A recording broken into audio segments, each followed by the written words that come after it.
1, 0.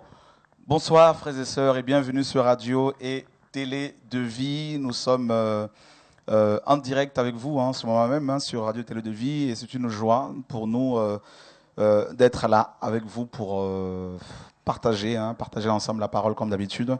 Nous sommes le 22 mai 2012 et voilà, et c'est une joie comme d'habitude. Nous savons que vous êtes aussi nombreux à être connectés pour suivre Télé et Radio de Vie. Et voilà, c'est une belle surprise encore que le Seigneur nous fait ce soir. Et voilà, nous sommes avec des frères et sœurs, des personnes qui viennent d'ici et là et avec qui nous allons tout au long de cette émission partager, échanger. Il y aura des questions qui vont être posées et vous pouvez également nous appeler si vous le souhaitez au 01 60 79 14 65 pour éventuellement nous poser vos questions. Je sais que vous en avez de plus en plus, n'est-ce pas? Plus nous nous approchons du jour du Seigneur, plus les questions abondent. Et surtout, n'hésitez pas de nous appeler pour nous les poser. Voilà, donc je vous invite à la prière. Père, au nom de Yeshua, nous te bénissons. Papa, nous venons devant ton trône afin de nous exposer à ta lumière, à ta sainteté. Seigneur, expose, Seigneur, les œuvres des ténèbres dans nos cœurs et nous proclamons haut et fort notre appartenance à ton royaume, Adonai, Elohim, Dieu d'Israël, Dieu véritable. Que toute la gloire te revienne, Père très saint. Au nom de notre Seigneur Jésus-Christ de Nazareth, notre Sauveur et Seigneur, nous te prions ainsi, Père de gloire. Amen. Voilà, mes amis, donc nous sommes dans la joie d'être parmi vous. Donc ce soir, nous sommes en compagnie des bien-aimés qui sont là. Et voilà, David, bonsoir. Comment vas-tu? Je pense que le micro n'est pas allumé. Ouais. C'est bon. Ouais. Voilà. Bon, ça va bien, merci. C'est vraiment une joie d'être avec toi. Ouais, moi aussi. Partage. Tu m'apportes la joie, la paix. Amen. Alléluia. Et alors, qu'est-ce que tu racontes un peu? Qu'est-ce que je raconte? Qu'est-ce que je raconte? Une bonne question. Beaucoup de choses, le Seigneur t'encourage. Oui, non, je suis vraiment bien encouragé par le Seigneur, en tout cas, ça c'est clair. Et chaque jour, en tout cas, je le remercie de là où il m'a tiré, en fait. Et je me rends compte, plus on avance, plus c'est une grâce, tout simplement. On n'a rien mérité et voilà, on veut simplement lui plaire et avancer avec lui. Ouais. Alléluia. Est-ce que c'est difficile de servir le Seigneur en ces temps de la fin? C'est pas facile, effectivement. Enfin, en tout cas, c'est effectivement pas facile par rapport à ce qui se passe, par rapport aux chrétiens qui, je sais pas, j'ai l'impression, comment dire, on sait plus qui est qui. Deux, on a vraiment du mal maintenant un peu à se livrer. C'est pas qu'on a la crainte de la personne, c'est pas qu'on en a peur, mais c'est que même si l'amour ne soupçonne pas le mal, on a quand même du mal à se livrer réellement. Et c'est pour ça que c'est important que, comme ça a été partagé samedi, l'intimité avec Dieu.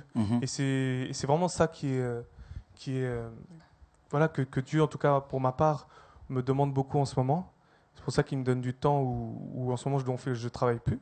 Et c'est du temps que je passe avec lui et c'est vraiment encourageant. Et par rapport à ce qui se passe, voilà, effectivement, je me rends compte qu'il n'y a pas qu'aux fruits qu'on reconnaît un arbre, mais surtout à la vie. Et c'est là où voilà, il faut vraiment prier. Donc pour qu'il y ait les fruits, il faut qu'il y ait la vie. Voilà, effectivement, ouais, c'est vrai, effectivement. Donc la sève, n'est-ce pas? C'est ça. Waouh! Alors que le Seigneur soit béni, David. Et mais bon, il faut continuer quand même à faire confiance parce que l'amour à Dieu, bien sûr, oui, tout à et fait. aux frères et sœurs, en dépit de tout ce qui peut se passer. En dépit, oui, c'est vrai. Sinon, on ne vit plus. Tout à fait. C'est vrai. Que Dieu soit béni.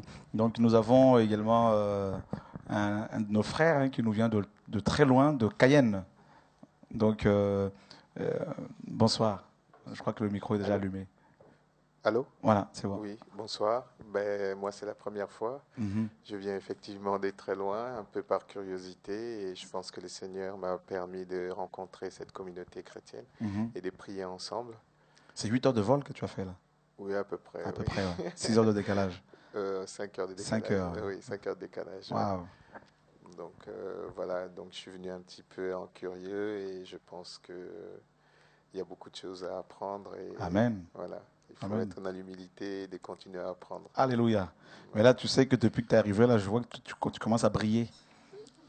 Alors, ainsi soit-il. Ça veut dire que je commence à approcher de la lumière. Et Alléluia. Tant mieux pour moi.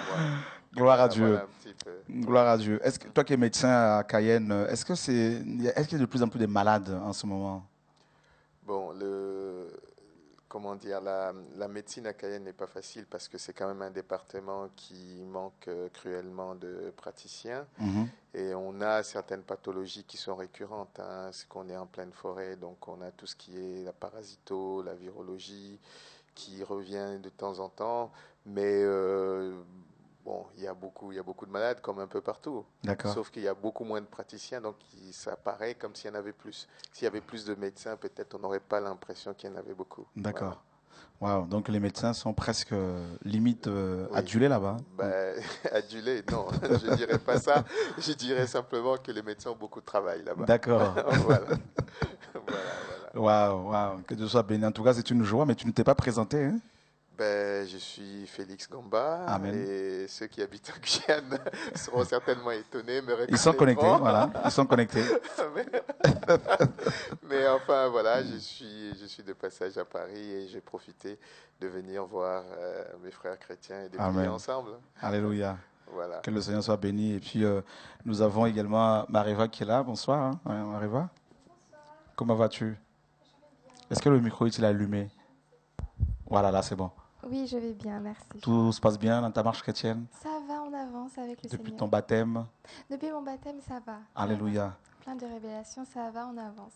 Tu t'accroches? Je m'accroche. Est-ce que tu rencontres des difficultés dans ta marche chrétienne? Oui, beaucoup. Beaucoup par rapport à mes vices personnelles aussi que je vis.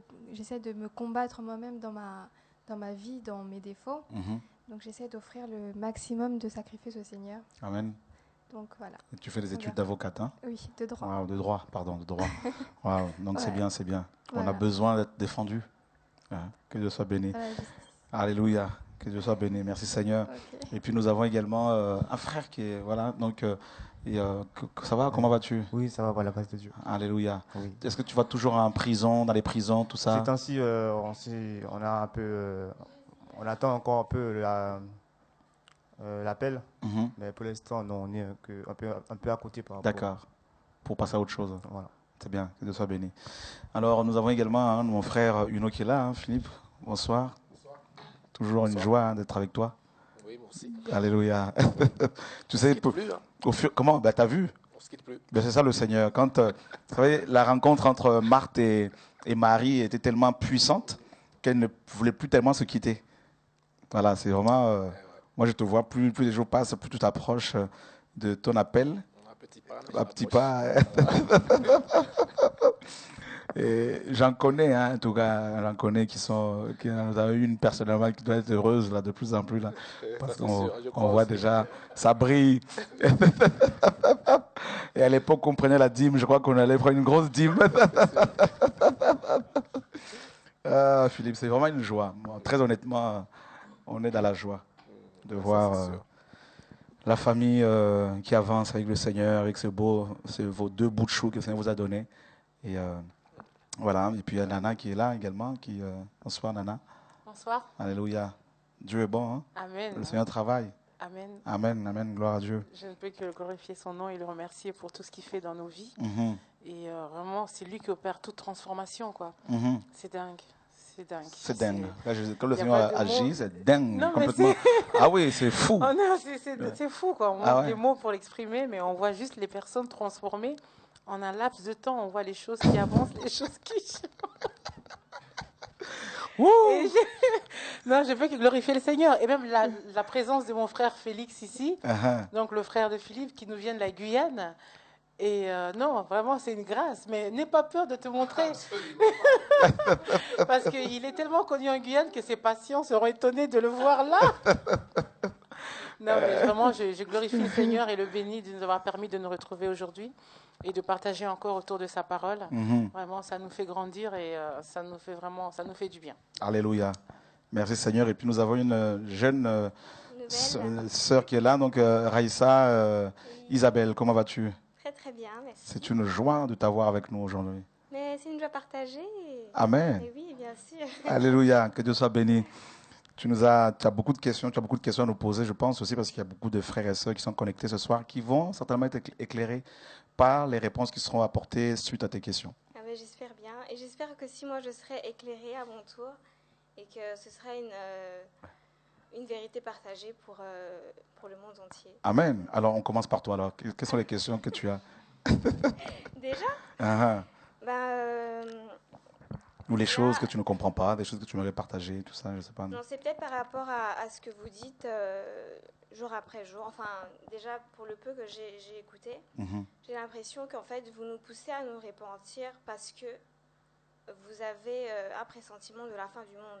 Est-ce qu'on doit se repentir seulement parce que c'est la fin du monde ou parce que ça doit être un appel personnel, parce que ça doit être une vocation, je veux dire, quelque chose de vraiment élémentaire pour la vie de chacun. Ok, en fait, on doit le faire juste parce que voilà, Jésus arrive, c'est la fin du monde, on doit le faire. Okay. C'est vraiment quelque chose qu'on doit mettre en priorité. D'accord. Parce que c'est notre vie de chrétienne.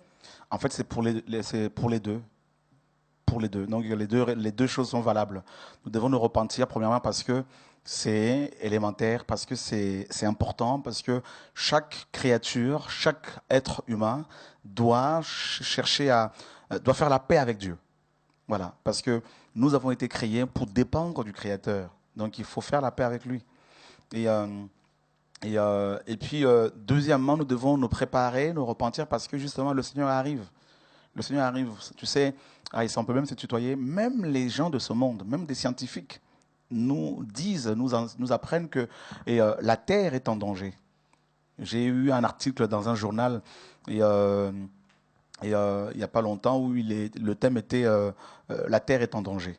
Donc, même les scientifiques nous l'apprennent, nous le disent. Même les païens, beaucoup d'inconvertis, se rendent compte que nous sommes arrivés à un temps, nous vivons des temps critiques. Et beaucoup même se posent la question à savoir qu'est-ce qui va advenir à la Terre, qu'est-ce qui va se passer après ce temps de crise. Et c'est pour cela que nous devons, nous en tant que chrétiens, nous à qui la parole est adressée, nous devons effectivement nous préparer. On va juste lire un passage justement par rapport à cela dans Apocalypse, par rapport à ta question là. Et Apocalypse chapitre 19, les versets 7 et 8. Voilà, Apocalypse chapitre 19, les versets 7 et 8. Je vais le lire. « Réjouissons-nous, soyons dans l'allégresse et donnons-lui gloire, car les noces de l'agneau sont venues et son épouse s'est préparée. Et il lui a été donné de se revêtir d'un fin lin éclatant, pur, car le fin lin, ce sont, n'est-ce pas, les œuvres justes des saints. » Donc, un ange a été envoyé pour parler à l'apôtre Jean et il lui dira qu'il fallait justement que les hommes se réjouissent. Parce que les noces de l'agneau étaient arrivées. En fait, c'est la fin de temps. Les noces de l'agneau représentent en fait l'enlèvement de l'Église. Donc, la disparition de tous les chrétiens au ciel pour participer au mariage entre eux et Christ. Et l'ange dit que son épouse, donc les chrétiens, s'étaient préparés. Donc, ça veut dire que nous devons justement nous préparer.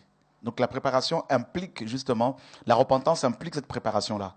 Donc quand on se prépare, ça veut dire qu'on se sanctifie, on se nettoie, on commence à calquer sa vie sur, n'est-ce pas, la parole de Dieu. Voilà. Donc il faut vraiment se préparer.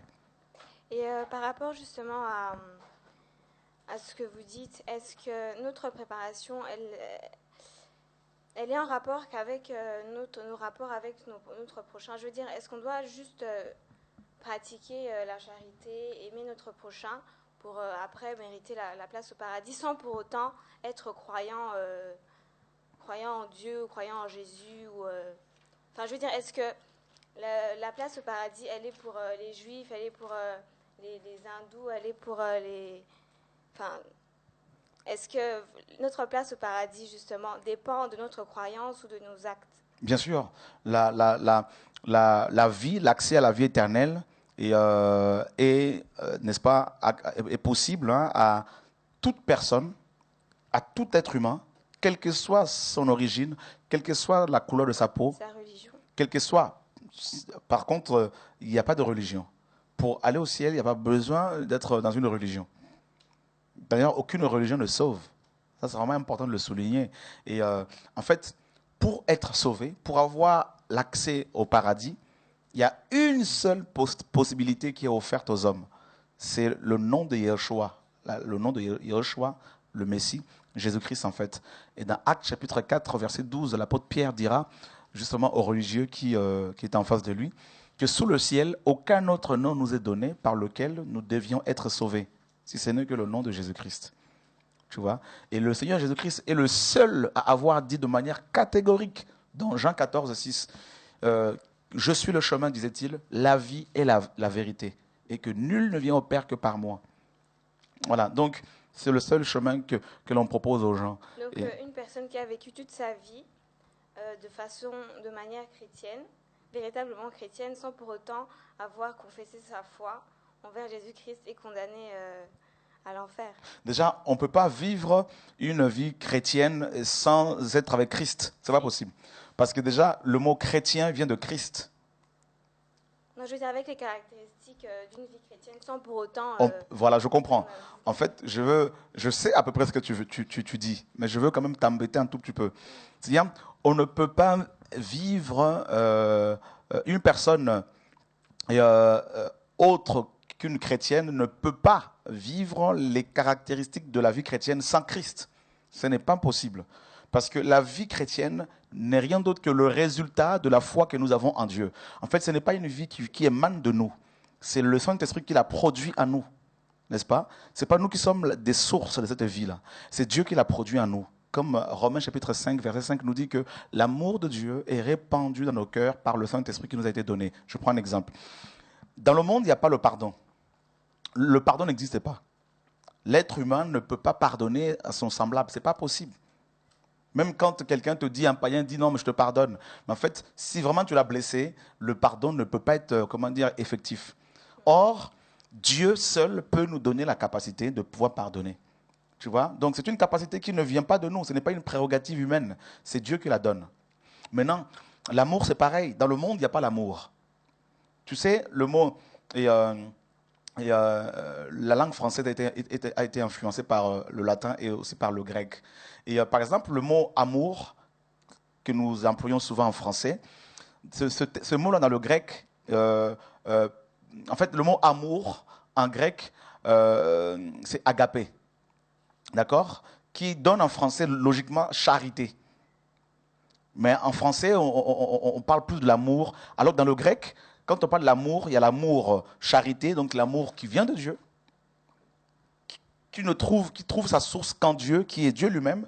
Et il y a l'amour également philéo, donc l'amour filial, n'est-ce pas? Donc c'est un sentiment, cette fois-ci. Donc j'aime un frère, mes frères dans le sang, mes frères biologiques, mes sœurs biologiques, les hommes qui sont autour de nous, nos voisins, nous pouvons les aimer parce que nous avons cet amour-là filial, philéo. N'est-ce pas? Mais l'amour agapé, par contre, vient de Dieu et ne peut être donné que par Dieu, par Jésus-Christ.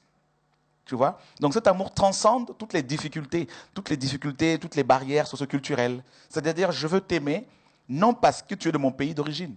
Je veux t'aimer, non parce que tu es ma sœur biologique, un exemple, mais je veux t'aimer indépendamment de ma volonté. Donc je peux aimer mes ennemis malgré moi. Tu comprends? Parce que c'est cet amour, c'est parce que Dieu a mis cet amour dans mon cœur. Et cet amour que l'on reçoit de Dieu nous pousse justement à vivre en chrétien, à pardonner véritablement, à libérer le pardon et à aimer les gens malgré leurs défauts. Plus que ce que l'homme peut faire. Et maintenant, l'apôtre Paul disait dans 1 Corinthiens 13, même si je donnais mes biens aux pauvres, même si je me faisais brûler pour les autres, si je n'ai pas la charité, je ne suis rien. Tu comprends? Comment quelqu'un peut-il nourrir les pauvres, se faire brûler à la place des autres, mourir à la place des autres et manquer d'amour? Est-ce que c'est possible? Sur le plan humain, non. Parce que pour les hommes, tous ces actes-là sont les résultats de l'amour. Mais en fait, pour Dieu, ça peut être les résultats de l'orgueil. Pour prouver qu'on est capable de nourrir les pauvres. N'est-ce pas? Pour prouver, l'homme peut se suicider, mourir à la place des autres, tout simplement parce qu'il veut un héros. Donc il va prouver aux gens, au monde, par sa mort, n'est-ce pas, qu'il est un héros qu'on doit adorer. Donc, un statut social. Voilà, tout simplement. Alors que l'amour est Dieu. Justement, je me posais la question de savoir pourquoi il y a certaines personnes qui sont touchées par l'amour de Dieu, alors qu'il y en a d'autres qui, on a beau leur enseigner, on a beau leur parler des années après années, on constate qu'ils ne sont pas touchés par la parole, que ça ne leur dit rien, que une fois ça rentre, enfin je sais pas. Moi, bon, pourquoi cet état des choses? En fait, ce qu'il faut comprendre, c'est que... Je peux te poser une question, Mariva. Oui. Est-ce que tu t'es converti tout de suite la première fois où tu as prêché la parole? La première fois que tu as prêché la parole, est-ce que ça t'a amené à la conversion? J'ai grandi dans une famille chrétienne. D'accord. Donc je ne me rappelle plus vraiment de comment les choses ont évolué, mais bon, je pense avoir accepté Dieu d'après ce que ma mère me disait. Oui, elle m'a parlé de l'enfer et du ciel. D'accord. Peut-on accepter Dieu et avoir des rapports sexuels avant le mariage? Non. Ok. Donc, maintenant, c'est vrai qu'il y a des gens à qui on prêche la parole et qui la refusent. Et tu en as, effectivement, comme tu le disais, qui, une fois qu'ils entendent la parole, tout de suite, ils se convertissent. Oui, mais il y a des gens qui sont touchés par... Malgré leur... même s'ils n'en ont pas envie. C'est comme Paul, par exemple, ou d'autres chrétiens, ils disaient, comme Moïse, enfin, je ne sais pas si c'est Moïse. Oui, Moïse. Il ne voulait pas, il disait, non, Seigneur, choisis quelqu'un d'autre, pas moi. Mais Dieu a dit, c'est toi. Donc c'est ça que je me dis, pourquoi il y a des élus, donc il y a des gens qui sont élus pour faire certaines choses malgré eux, alors qu'il y a des gens qui souffrent, qui sont vraiment enfin, je ne peux pas dire dépravés, mais qui sont vraiment dans le mal et qui ne veulent même pas s'en sortir. Je me demande pourquoi Dieu fait grâce à certaines personnes et pas à d'autres. Ok. Alors, bonne question. Alors, ce qu'il faut savoir, c'est que, et je crois qu'il y a un problème de... Voilà, c'est bon, tout va bien se passer. Et il y a effectivement, il y a ce qu'on appelle la préscience, Mariva. La préscience, c'est-à-dire Dieu sait toutes choses d'avance. Je prends un exemple. J'aime beaucoup donner cet exemple-là. Il y a eu la Coupe du Monde ici en France en 98. Et France contre le Brésil. Et admettons qu'une personne, pendant cette époque, était dans le coma. On va dire un homme était dans le coma pendant la Coupe du Monde. Et après cette coupe du Monde, on va dire la personne va sortir de son coma. C'est-à-dire en 2012. Et admettons que tu ailles voir cette personne qui sort du coma avec le DVD de cette Coupe du Monde. N'est-ce pas? Donc la vidéo. Donc tu la mets dans le lecteur et puis la personne commence à regarder le match. Toi, tu sais que c'est le match a déjà été joué, remporté par la France, la victoire. Mais la personne qui était dans le coma, qui vient de sortir de là, n'est pas au courant. Elle ne sait même pas que ce match n'est rien d'autre qu'est en différé en fait. Que le match a déjà été remporté.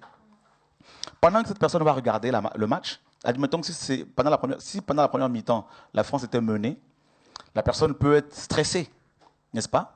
Peut dire non mais attends, Zidane, peut crier Zidane maintenant, joue correctement. La personne peut être... Mais toi, tu es calme parce que tu sais que tu connais la suite. Et Dieu, c'est pareil. C'est-à-dire, pour Dieu, le match a déjà été joué. La victoire a déjà été remportée. D'accord? Dieu sait d'avance qui sont ceux et celles qui vont accepter ce qu'on appelle le plan du salut. C'est-à-dire, qui sont ceux et celles qui vont accepter son appel. Et qui sont ceux et celles qui vont le refuser. Il le sait d'avance. Et ça nous sert à quoi de prier, par exemple, pour d'autres gens? Très bonne question. Et prier pour soi-même. Voilà. Alors, il y en a qui ont poussé ce raisonnement à ce niveau. Donc, certains chrétiens qui se disent, comme Dieu sait d'avance comment les choses vont se dérouler, à quoi bon évangéliser?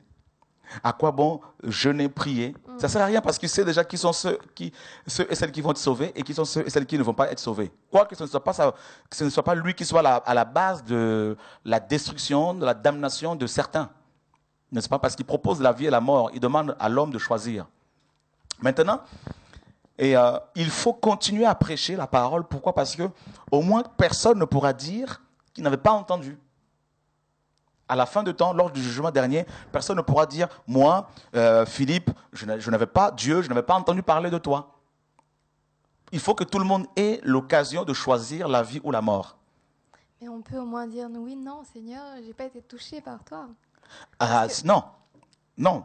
Tout le monde, au moins, et même ceux qui n'ont pas entendu la parole, l'évangile, Dieu a mis en eux sa loi, comme la parole le dit dans Romains chapitre 2.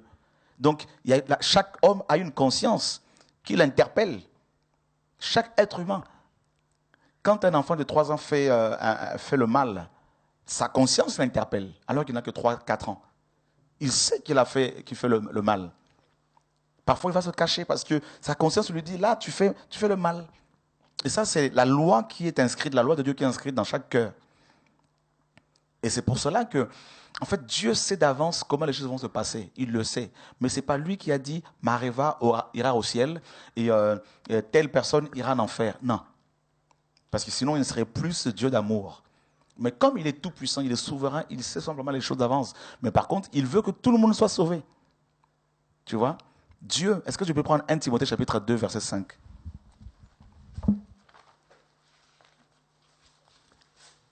1 Timothée chapitre 2, le verset 5, on va l'aider. Merci David. 1 Timothée chapitre 2, verset 4, 3 à 4. Qui veut que tous les hommes soient sauvés et parviennent à la connaissance de la vérité? Dieu veut que tous les hommes soient sauvés. Tel est son désir. Dieu veut, c'est son désir le plus profond, que tous les hommes, arabes, noirs, blancs, métis, congolais, africains, français, Dieu veut que tout le monde soit sauvé et quoi? Parviennent à la connaissance de son Fils Jésus-Christ. Donc ça veut dire qu'en dehors de cette connaissance de Jésus-Christ, il n'y a pas de salut. C'est son souhait. Donc il ne peut pas à la fois souhaiter que tout le monde soit sauvé et décider en même temps qu'une catégorie de personnes aille en enfer. Donc si je comprends bien, la vie a déjà été faite, on est juste là pour accomplir. Tu as tout compris. Ok. Tu as tout compris. Non, tout le monde ne sera pas sauvé, Raïssa. Pourquoi? Parce que pour être sauvé, n'est-ce pas, il faut confesser Jésus-Christ. Tu sais, on n'est pas chrétien parce qu'on est né dans une famille chrétienne. On n'est pas chrétien parce qu'on est né dans une famille catholique protestante. On devient chrétien par la confession de foi. C'est-à-dire, on doit confesser que Jésus est le Fils de Dieu, que Jésus est Dieu, que Jésus est Seigneur, et se dire en même temps que renoncer au péché. D'accord? Et c'est l'erreur que beaucoup de gens pensent que parce que leurs parents sont chrétiens, catholiques, protestants, tout ça, que d'emblée, eux, ils sont sauvés. Non, on n'est pas sauvés parce qu'on est chrétien par, j'appelle ça par accident, n'est-ce pas? Par dépit ou par tradition. Mais on est sauvés parce qu'on a pris une fois la résolution de suivre Dieu, comme sa parole nous le recommande. Et c'est pour cela que chacun doit prendre cette décision-là de pouvoir suivre le Seigneur dans son cœur.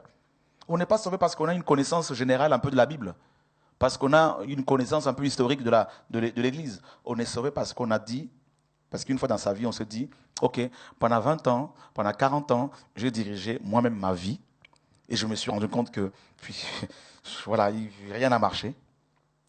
Même si on a une réussite professionnelle, tout ça, mais sur le plan de son âme, rien n'a marché, je décide maintenant, Seigneur, de me tourner vers toi. Voilà. Et là, on reçoit la vie de Dieu. Et c'est merveilleux de prendre cette décision. Et cette vie, On va prendre le micro, ouais.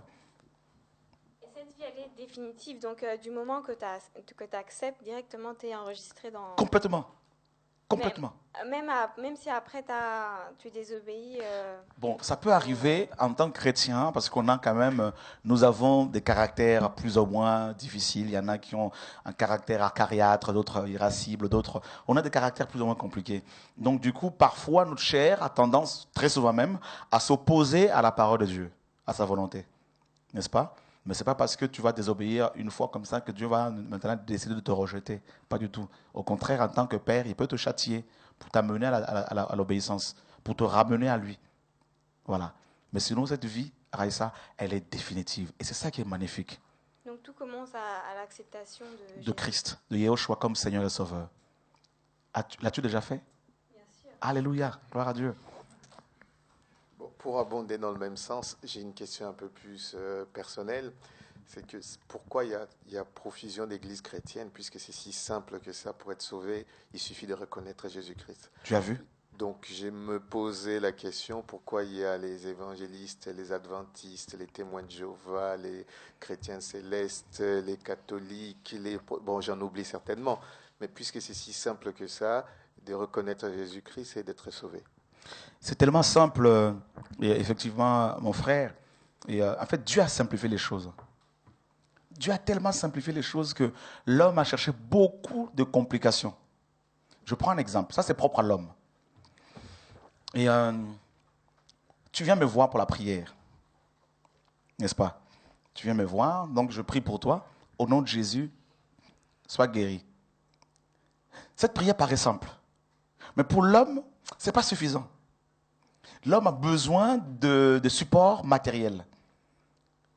Il y en a qui vont te dire, mais pasteur, mais il n'y a pas une bouteille d'eau que tu peux me donner, il n'y a pas une huile quelque part que tu dois me donner, il n'y a pas une liste de livres à lire, tout ça.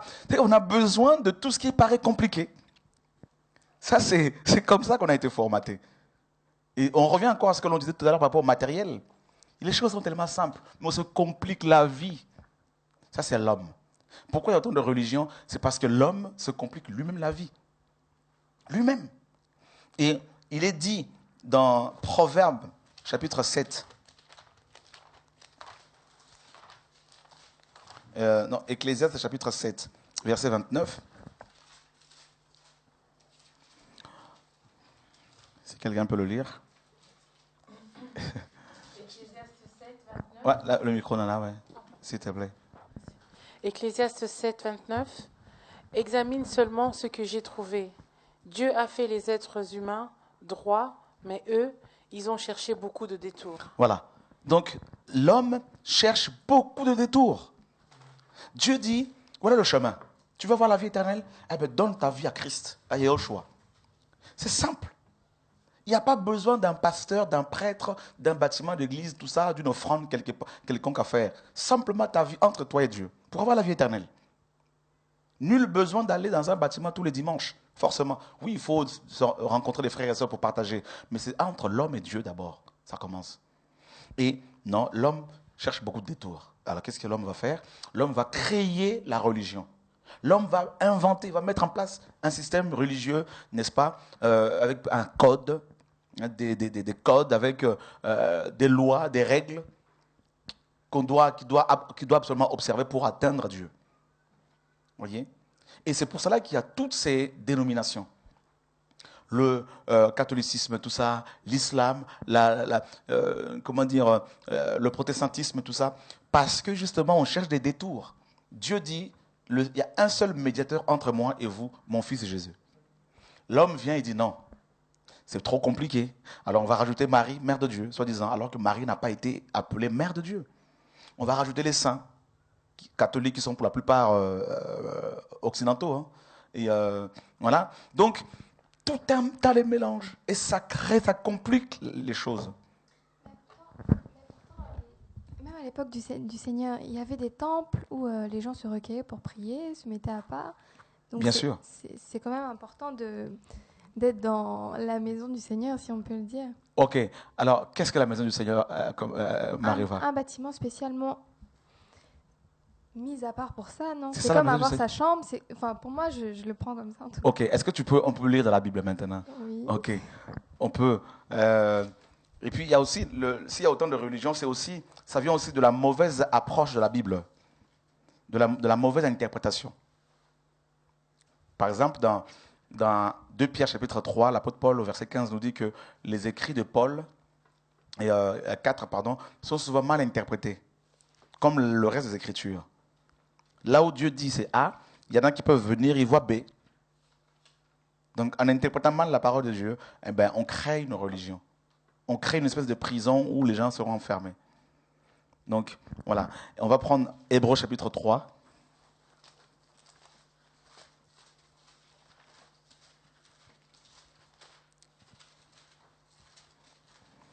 Est-ce que tu peux nous prendre à partir du verset 4 au verset 6?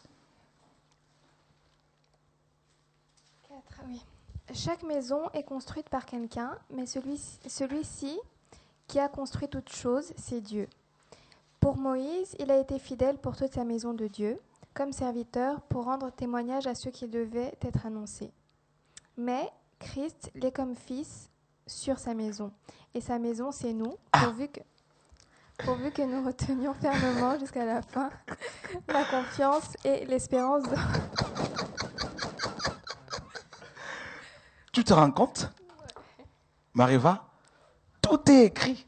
Mais là encore, tout à l'heure, quand tu disais que la maison de Dieu, c'est un endroit qu'on a construit, tout, machin. C'est une maison qu'on a construite dans laquelle on va tous se retrouver. Ça, c'est aussi une mauvaise interprétation.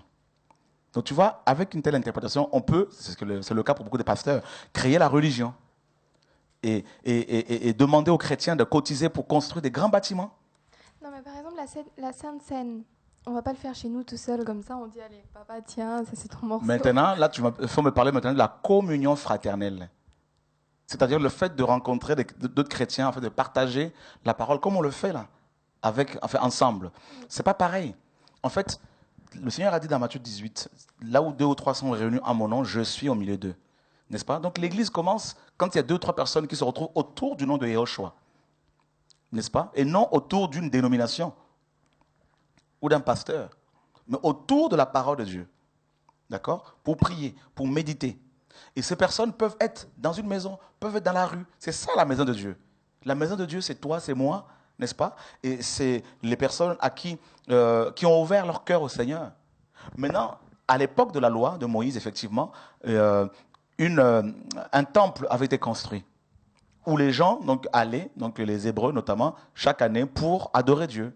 Mais ça, c'était une autre époque. Et malheureusement, des milliers de pasteurs veulent ramener les chrétiens à l'époque de la loi de Moïse. Mais pour enseigner, par exemple, comme tu es en train de le faire, il faut être mandaté par le Seigneur. Je ne peux pas venir comme ça, commencer à me mettre. Je n'ai aucun don du Saint-Esprit pour cela. Ah si, tu as le don de l'Esprit, tu as le Saint-Esprit. J'ai le Saint-Esprit, mais il a différents dons. Hein. Voilà. Je ne peux pas me permettre comme ça, je ne peux pas me dire que j'ai la vérité en moi et que je commence à... Donc il faut l'appel. Voilà. Il faut l'appel avec des capacités que le Seigneur nous donne pour pouvoir le servir effectivement. Donc ça, il n'y a pas de souci pour cela. Donc il faut être appelé, il faut avoir reçu un appel du Seigneur pour le faire. Donc il faut aller à l'église quand même. En fait, on ne va pas à l'église. L'église, c'est nous. Tu vois, en fait, regarde, tu te retrouves tel que nous sommes là, nous sommes déjà l'église. Oui, non, je veux parler... La communion fraternelle. Voilà. Bien sûr. Ah oui, il faut. Je veux parler du fait d'être enseigné par quelqu'un. Bien sûr. Ah oui, bien sûr. Parce que si je suis avec ma soeur, par exemple, à la maison toute seule, je ne vais pas comme ça lui enseigner ce que moi je comprends à ma manière. C'est comme ce il faut des gens que le Seigneur a établis pour enseigner. Ça, il n'y a pas de souci. Et c'est ce que la parole nous recommande effectivement. Mais par contre, l'enseignement que tu reçois, tu ne peux pas le garder pour toi toute seule. À toi toute seule. Donc tu dois le partager également à ta sœur et inversement. Mais s'il est erroné, par exemple, comme ce que je viens d'entendre toute seule, je me suis fait mon idée. Donc c'est pour cela qu'il faut une bonne formation biblique. Et c'est ce que nous proposons également, former les frères et sœurs pour qu'ils interprètent correctement la parole de Dieu. Alors, regarde. Si j'ai bien compris, en fait, lorsqu'on dit je vais à l'église, c'est un abus de langage, c'est ça? Oui, quand on dit, Philippe, qu'on va à l'église, c'est un abus de langage. Parce qu'on ne peut pas aller à un endroit alors que nous sommes cet endroit-là. Tu vois? Il faut dire que nous allons au lieu de rencontre, au lieu de rassemblement, n'est-ce pas? Donc, on va, ce matin, je vais au lieu de rassemblement pour partager la parole avec mes frères et sœurs. D'accord? Et regarde, on va prendre un passage dans Romains chapitre 16. En fait, l'évangile nous révolutionne complètement. Donc, en fait, comme nous avons tous pratiquement ici un arrière-plan catholique, donc, cet évangile que le Seigneur nous donne, là, ça nous révolutionne complètement, ça brise cet arrière-plan. Et on se dit, mais pendant des années, on s'est fait avoir, on nous a menti. Et Romains chapitre 16, nous lisons, le verset, quelqu'un peut-il nous lire le verset 4. Ils ont risqué leur tête pour me sauver la vie. Je ne suis pas le seul à leur être reconnaissant. C'est aussi le cas de toutes les églises des non-juifs. Verset 5. Saluez aussi l'église qui est dans leur maison. Ok, c'est bon. Saluez aussi l'église qui est dans leur maison. Tu vois? Donc, on nous apprend ici qu'une église était dans une maison. Alors, dans notre conception de l'église, et ça nous choque un peu là parce qu'on nous a fait croire que l'église était une cathédrale, un bâtiment, n'est-ce pas? Et là, on apprend qu'une église se trouvait dans une maison. Mais peut-on substituer le mot église avec le mot temple? Non. En fait, Et oui et non. Donc, la Bible nous dit en même temps dans 1 Corinthiens 3, verset 16, que nous sommes, nous chrétiens, le temple du Saint-Esprit. Nous sommes l'Église, nous sommes le temple.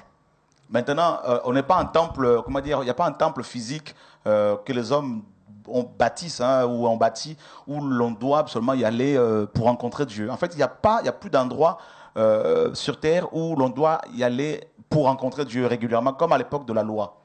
Sous la loi, Dieu était dans un temple. Il se manifestait à Jérusalem, dans le temple de Jérusalem. Le temple de Jérusalem était l'épicentre du judaïsme antique. Donc les 12 tribus allaient à Jérusalem pour y rencontrer Dieu. Mais sous la grâce, depuis que Christ est venu mourir sur la croix, désormais toutes les personnes qui lui offrent, qui lui donnent leur vie, n'est-ce pas, deviennent des temples ambulants. C'est ça qui est merveilleux. N'est-ce pas, des maisons de Dieu. Et maintenant, nous devons nous rencontrer en tant que chrétiens régulièrement pour partager la parole de Dieu, prier ensemble, pour être enseignés, comme la sœur l'a dit tout à l'heure, pour ne pas être, comment dire, seul dans son coin et vivre sa vie chrétienne seul. Et il faut aller avec des frères et sœurs qui craignent Dieu et recevoir les enseignements, partager aussi votre expérience avec le Seigneur. Voyez? Donc, l'Église ici a été saluée. Donc, on peut saluer l'Église. C'est terrible, hein? Essayez de saluer un bâtiment. Là, les gens vont vous enfermer, on va vous trouver un peu bizarroïde, hein? Donc, vous voyez, vous passez devant une cathédrale, devant la basilique Saint-Pierre. Salut, salut. Ouais, c'est pas allumé. Je commence à comprendre ce qu'on dit que le corps est le temple du Seigneur. Voilà. Je me dis, mais comment ça, Dieu il habite en nous? Enfin. Parce que Dieu veut habiter l'homme désormais.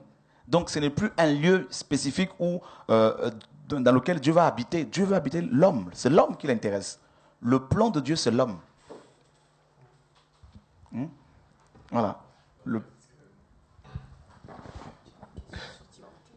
Oui, j'avais une question, mais bon, je regardais aussi par rapport à son voyage demain matin, c'est pour ça. Ma question, c'était dans Timothée, chapitre 5, verset 23, si j'ai bien retenu. Ok. Tu peux me regarder. 1 Timothée 5, 23. Ouais. Je suis toujours intrigué par ce passage, en fait. Tu peux me le lire, s'il te plaît? 1 Timothée 5. 5, 23. Ouais. Voilà, c'est marqué. Ne continue pas à Ne continue pas à ne boire que de l'eau, mais fais usage d'un peu de vin à cause de ton estomac et de tes fréquentes indispositions. Alors, la question que je me posais, pour n'importe qui aime boire, c'est vraiment une incitation à boire. Je ne sais pas, moi j'ai vu ça comme ça. Je ne savais pas que dans la Bible, on disait qu'il fallait boire du vin. Parce que si on buvait que de l'eau, ça posait un problème. Non, en fait... Voilà, j'ai compris ça comme ça. Ok, en fait, dans le cadre de ce passage-là, de ce verset, et en fait, c'est pour cela qu'il faut vraiment faire attention par rapport à l'interprétation. Déjà, cette épître n'était pas adressée à Chora, primitivement, à Philippe, mais elle était adressée à Timothée, d'abord. Donc, en fait, c'est comme ça qu'il faut voir les choses, si l'on veut bien interpréter la parole. Donc, à qui cette lettre était primitivement adressée? Donc, d'abord, elle était adressée à Timothée. Or, toi et moi, nous n'avons pas de problème d'estomac. Tu vois? Donc, Timothée avait des problèmes d'estomac et plusieurs indispositions.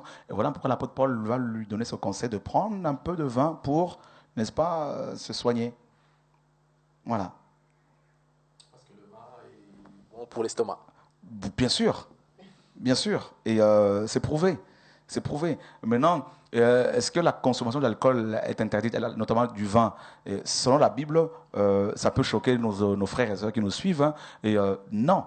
Mais toutefois, la parole nous dit que, la Bible dit dans 1 Timothée 5, dans Éphésiens chapitre 5, 18, ne vous enivrez pas du vin, c'est de la débauche. Soyez au contraire remplis du Saint-Esprit.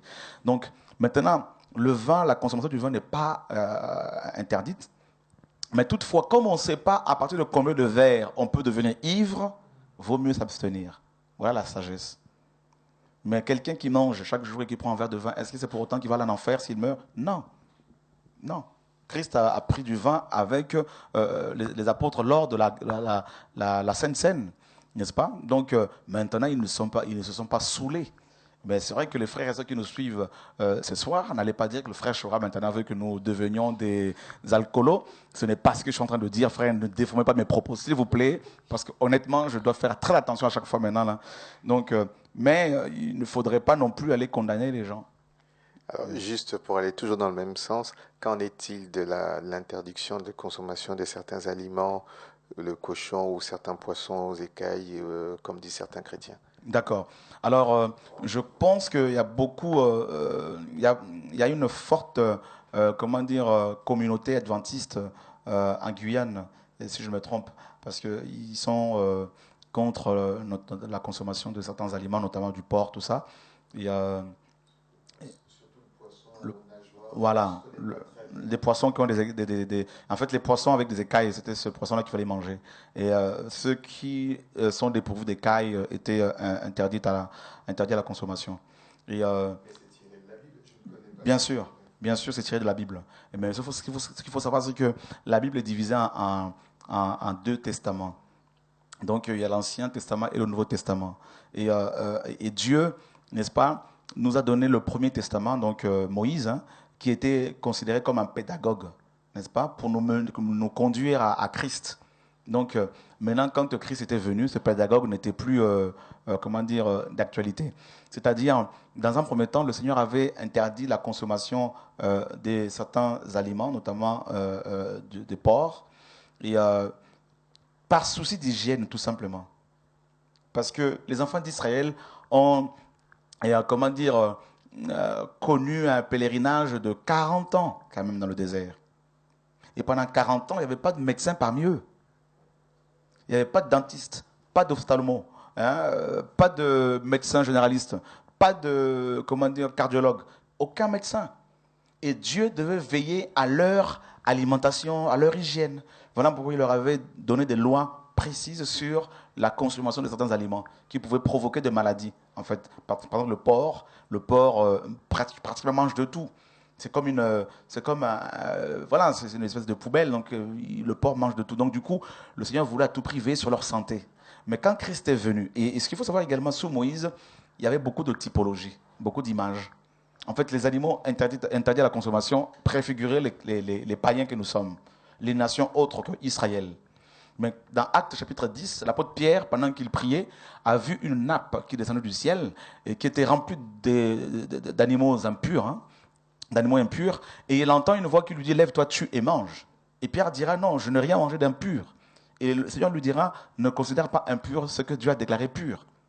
Et ensuite, 2 personnes vont venir le voir pour l'appeler à la joindre, aller chez Corneille, qui était un officier romain. Et Pierre dira, quand il arrive chez Corneille, il dira, mais vous savez qu'il est interdit à un juif de se lier d'amitié avec un païen, parce que les Hébreux ne pouvaient pas accéder rentrer chez les païens. Et Corneille, dont le nom signifie oiseau, parce que Corneille c'est une espèce de corbeau, donc elles sont plus petites, et, cette espèce. Et Pierre, c'est comme si Dieu lui demandait, va manger un corbeau. Et Pierre a dit, désormais je comprends que Dieu ne fait pas du favoritisme. Donc maintenant, sous Christ, nous pouvons manger de tout. Moi j'aime le porc, donc je sanctifie tout au nom de Jésus-Christ de Nazareth. Voilà. Donc. J'avais une question par rapport aux amitiés. Aux amitiés, par exemple, est-ce que c'est mal de se lier d'amitié avec des personnes pas païennes, mais non chrétiennes, ou des homosexuels, par exemple, je sais pas. Ok. Au sujet des... Ok. Alors, on va prendre 1 Corinthiens chapitre 5. On va toujours répondre avec la parole, à l'appui. 1 Corinthiens chapitre 5. Est-ce que tu peux nous lire les versets 9 et 10? Je vous ai écrit dans ma lettre de ne pas avoir de relation avec les débauchés, non pas d'une manière absolue avec les débauchés de ce monde, ou avec les cupides et les ravisseurs, ou avec les idolâtres. Autrement, il vous faudrait sortir du monde. Tu vois? Donc, dans l'absolu, on ne peut pas ne plus être en relation avec tout ce monde-là. Pourquoi? Parce que, Mariva, on est amené, donc par exemple, tu vas à l'école, tu es à la fac, donc forcément, tu rencontres de tout. À la fac, si une personne homosexuelle vient te parler, tu ne vas pas la fuir. Oui, mais plus tard, par exemple, le jour du jugement, hein, entre guillemets, Dieu ne va pas me demander des comptes par rapport à mes amis, me dire... Par contre, là, j'en arrive en fait. Donc, de manière absolue, on ne peut pas couper le pont avec le monde entier. Paul le dit d'ailleurs ici, n'est-ce pas? Parce qu'il dit, je vous ai écrit dans ma lettre de ne pas avoir de relation avec les débauchés. Non pas d'une manière absolue avec les débauchés de ce monde, ou avec les cupides et les ravisseurs ou les idolâtres, autrement il vous faudrait sortir du monde. Donc on ne peut pas, parce que sinon tu ne sors plus de chez toi. Donc tu vas à l'école, forcément tu vas rencontrer de tout, des voleurs, des racistes, des homosexuels, des lesbiennes, tout ça, tu rencontres de tout. Donc par politesse, tu dois saluer les gens, tu les croises, tu les salues. Mais pas ce lien d'amitié alors. Mais par contre, maintenant de là à devenir amis, au point de se rencontrer régulièrement, partager les choses, tout ça, là, ça pose un problème. Logiquement, pour une personne chrétienne remplie de Dieu, elle n'aura même pas à dire aux inconvertis, ne me suivez pas. Ce sont les inconvertis qui vont lui dire, écoute, soit ils vont se convertir à son contact, ou soit ils vont se braquer et puis quitter cette personne, la personne chrétienne. Donc il y a deux possibilités. Soit tes amis, parce que une fois que tu es converti, soit tes amis païens se convertissent, parce que tu les influences positivement, ou soit ils te délaissent. Mais on ne peut pas.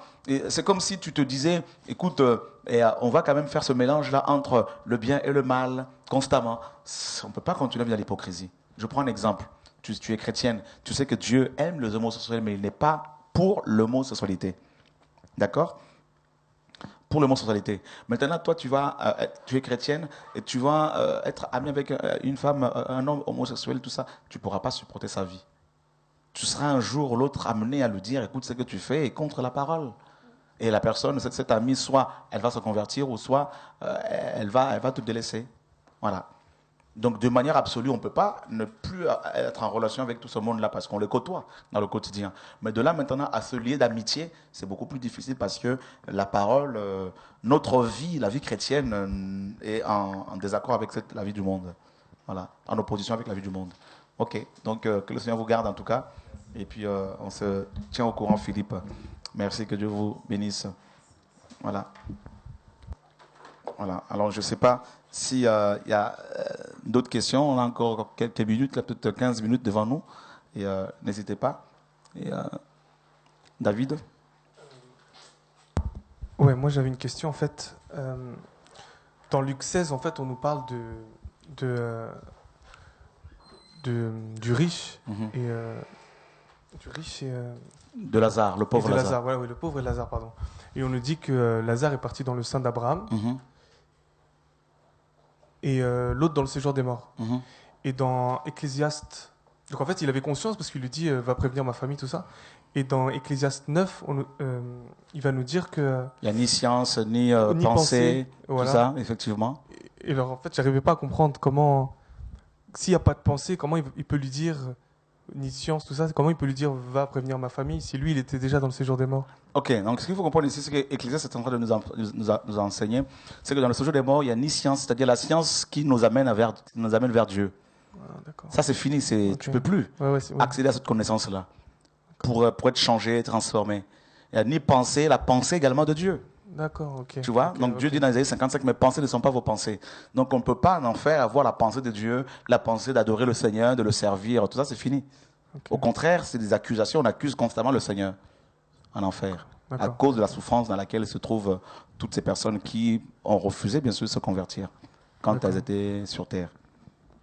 C'est assez clair. Oui, non, c'est très clair. Alléluia, que Dieu soit béni. Moi, j'aimerais, pour rebondir avec la question de David, au fait, j'avais une question, en fait, par rapport aux questions qui se posaient autour de moi. Il y a des personnes, notamment en Afrique, donc, dont j'ai eu des échos, dont les parents sont morts, par exemple, et ces personnes-là reçoivent parfois des messages, lorsqu'ils dorment, de leurs parents décédés qui leur parlent dans leurs rêves, et le matin levé, les jours à venir, ou bien le lendemain arrivé, ces choses-là arrivent. Alors, on sait qu'il n'y a pas de relation ni d'échange entre les vivants et les morts, mais comment expliquer cela? C'est une question qui m'a été posée. La médiumnité est une science interdite par le Seigneur. Et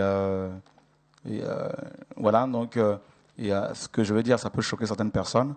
Et la Bible nous dit dans la loi de Moïse que si un homme avait en lui l'esprit d'un mort, pas l'esprit de mort, mais l'esprit d'un mort, hein, qu'il fallait le lapider. Donc ça veut dire que quelqu'un peut avoir en lui un esprit d'un mort, l'esprit d'un mort. Donc ça, j'en parle, je crois que je vais en parler dans mon prochain livre sur la délivrance. Et voilà. Donc, oui, par les médiums, les gens peuvent rentrer en contact avec les morts, mais Dieu interdit cela. Voilà. Et c'est pour cela que Ésaïe chapitre 8, verset 19, nous demande de ne pas rentrer en contact avec les morts. Donc quand les catholiques, par exemple, vont prier Marie, prier les saints, ben, ils sont en train de pratiquer la médiumnité.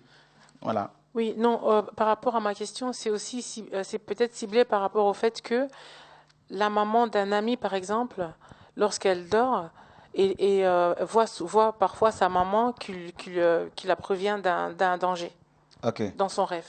Okay, et lorsqu'elle se réveille, effectivement, c'est là. Donc, alors ça, il y a beaucoup de mystères. Et c'est sûr que les morts doivent pas venir nous donner des messages. Et alors, une chose est sûre, c'est que Satan aussi prend souvent l'image des morts, hein, des personnes qui étaient proches de nous, qui sont décédées, pour soi-disant nous parler. Et quand c'est comme ça, ben, cette personne a besoin de la délivrance.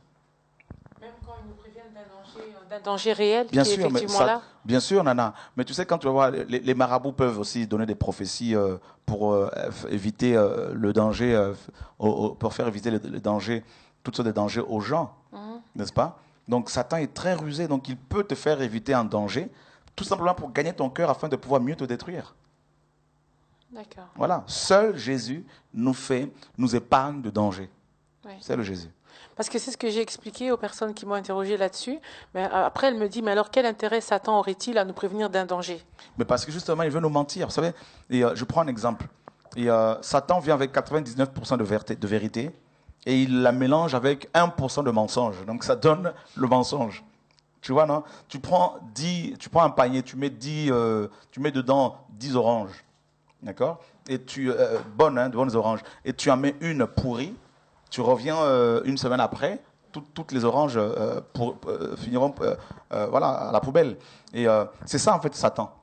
Il est tellement rusé qu'il peut te donner quelques vérités comme un leurre pour t'attraper, pour t'attirer à lui. Tout simplement. Voilà.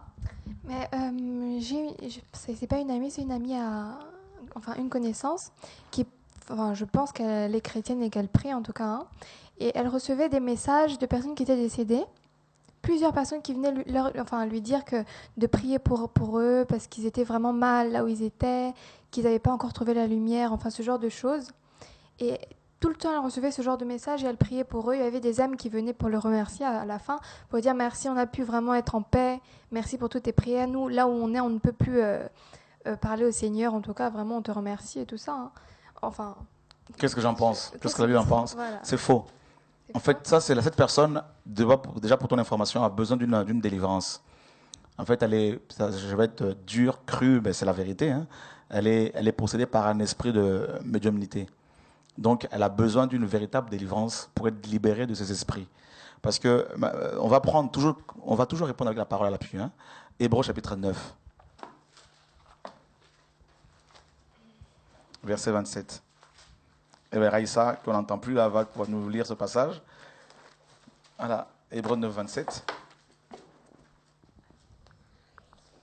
Et comme il est réservé aux hommes de mourir une seule fois, après quoi vient le jugement. Voilà, il est réservé, Mariva, aux hommes de mourir une seule fois, après quoi vient le jugement. Donc ça veut dire qu'une fois mort, on est déjà jugé. Le jugement commence dès l'instant où on est mort. Là. Si on est mort sans Christ, on est jugé, condamné à l'enfer. Mais le don prophétique, c'est pas un don aussi de Dieu? Si, le don de prophétie. De connaître l'avenir. L'avenir, oui, mais pas l'au-delà. L'avenir de l'homme s'arrête à la mort. Hein. L'avenir sur terre.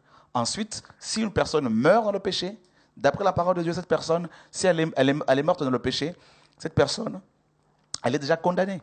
Ses œuvres, sa vie de péché l'a condamnée. Donc du coup, elle est en enfer et elle attend, n'est-ce pas, la résurrection des impies pour être jugée selon Apocalypse 20:15 et être jetée dans les temps de feu.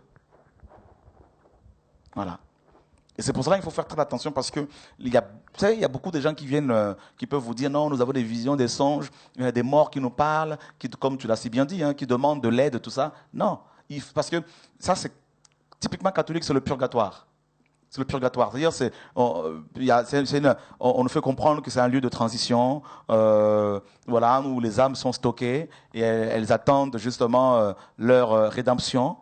Si leur famille partait sur terre, restait sur terre, font des dons, des prières, notamment les indulgences, c'est pratique complètement, catholique. Donc, voilà, donc avec ces indulgences, on peut se racheter, après, même si on est mort dans le péché.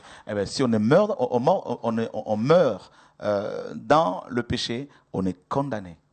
Plus aucune prière ne peut te racheter. Plus aucune prière ne peut te délivrer. Il faut vraiment il faut se détromper. Et c'est pour cela qu'il faut faire son choix étant en vie. Il faut faire le choix, je dirais, le choix de suivre pleinement le Seigneur Jésus-Christ de Nazareth.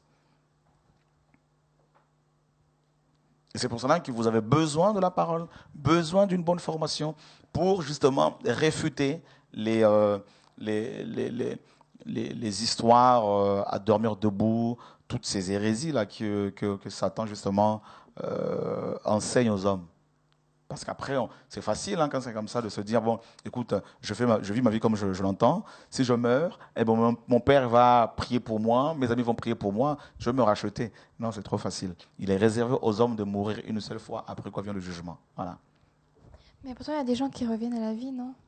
Des gens qui reviennent à la vie. J'ai suivi un témoignage de quelqu'un... Oui, bien sûr. Oui. Qui meurent et qui reviennent à la vie, bien sûr. Et qui vont témoigner. Dieu leur fait grâce, bien sûr. Bien sûr, mais il faut pas... Mais si Dieu fait grâce justement à des personnes comme ça, pourquoi, qu'est-ce qui est impossible à Dieu pour le limiter à permettre à une personne qui est que tous ceux qui décèdent sans Christ reviennent à la vie pour changer de vie. C'est ça? Pas tous, mais certains peuvent jouir d'une grâce, non? Tu sais justement, il y a ceux qui décèdent et qui reviennent à la vie. En fait, Dieu les choisit de manière particulière pour que ces personnes aillent alerter les autres, en fait. Tout simplement. Mais qu'est-ce qu'on va penser alors des fantômes? Enfin, je ne sais pas si vous croyez aux fantômes. Moi, bien sûr, mais ça existe, les fantômes. Bien sûr, ça existe. Donc, c'est des âmes qui n'ont pas encore trouvé il y a ça peut être des démons, tout comme aussi des personnes décédées, et que Satan, parce que ce qu'il faut comprendre, Maréva, c'est quoi? C'est que les païens, quand ils meurent, ils vont en enfer. Or, le mot enfer, en grec, c'est Hadès. Hadès est le dieu du monde souterrain. D'accord? Donc, c'est un démon. C'est un démon à la base. Donc, si les païens sont contrôlés par le démon Hadès, ce démon-là peut les utiliser aussi pour attaquer les hommes, bien sûr. Parce que ces âmes sont prisonnières de ce dieu Hadès. C'est pour cela que Dieu ne veut pas que nous rentrions en contact avec les défunts. Bien sûr.